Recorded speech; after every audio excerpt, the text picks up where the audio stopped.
Marcel Boyer est spécialiste d'hygiène alimentaire. Il forme les restaurateurs au danger de contamination dans leur cuisine. Un enchaînement de manquements à l'hygiène, contamination, non-respect des normes, méconnaissance des règles élémentaires d'hygiène peuvent effectivement entraîner un produit non conforme du point de vue microbiologique et donc la prise d'un risque d'intoxication pour le consommateur. Douleur au ventre, diarrhée, nausées, accompagnées ou non de vomissements, en tout cas une indisposition de quelques heures à plusieurs jours, pouvant chez les personnes les plus fragiles nécessiter un traitement, voire une hospitalisation. Nous sommes dans le Pas-de-Calais. Sandrine et ses 2 enfants ne sont pas particulièrement fragiles. Pourtant, après avoir mangé dans un fast-food, ils ont vécu un calvaire. Un soir, en février dernier, Sandrine emmène ses 2 enfants chez KFC pour passer un agréable moment en famille.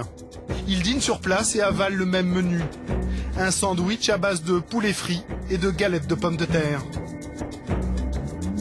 Première impression qu'on a eue, c'est un restaurant pas très propre. Mais nous avons quand même décidé de rester puisque nous étions là. Nous nous sommes régalés. Ah, franchement, c'est vrai que c'était bon. Donc nous avons mangé.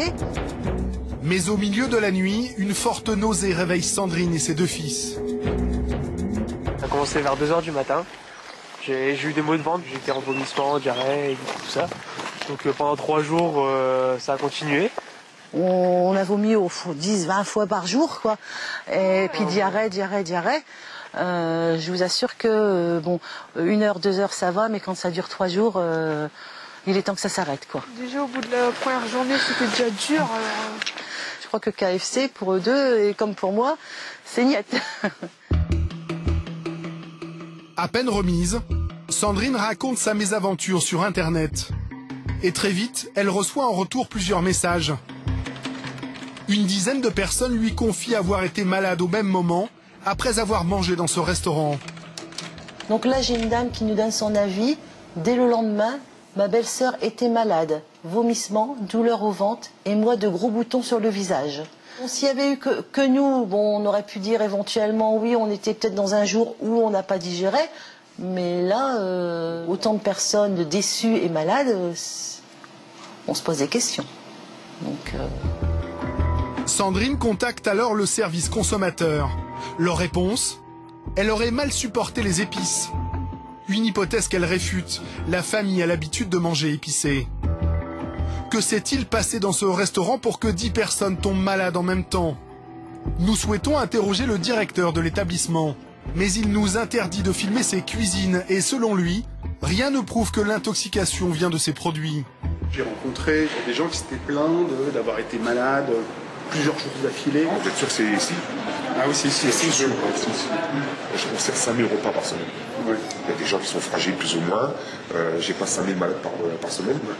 Vous savez, les intoxications alimentaires, elles sont multiples et maintenant, les causes. Je suis pas médecin, je ne peux pas vous en dire plus.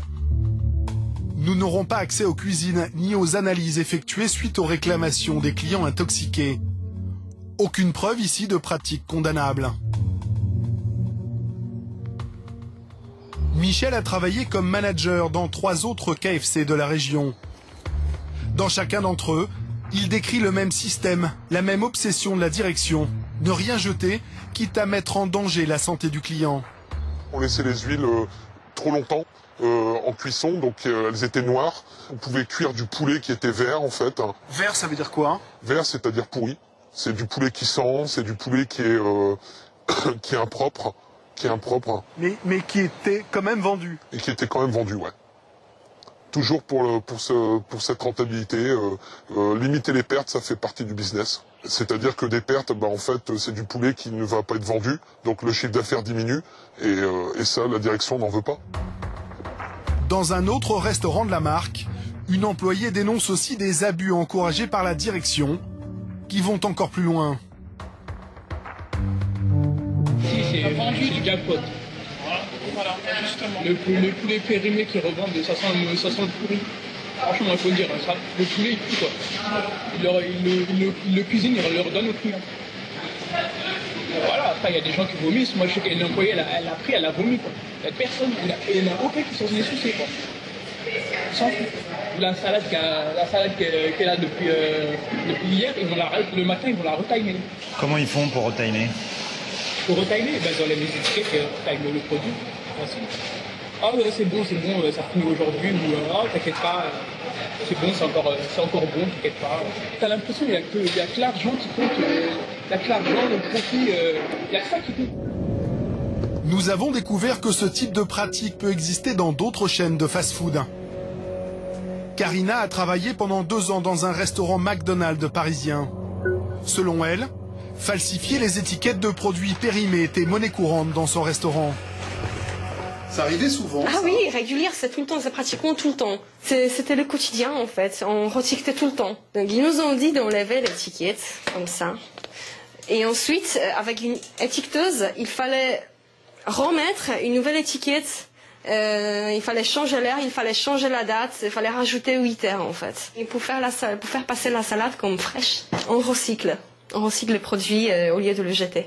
Si on essayait de s'opposer ou de faire quelque chose contre tout ça, ben on était avertis, on nous traitait mal, on nous faisait des plannings voilà, et là on pouvait rien faire. Mais Karina supporte de moins en moins ces petites combines et les pressions de sa hiérarchie au quotidien. Jusqu'au jour où un entretien avec la directrice pour un simple problème de planning va très mal se terminer. J'en pouvais plus, j'étais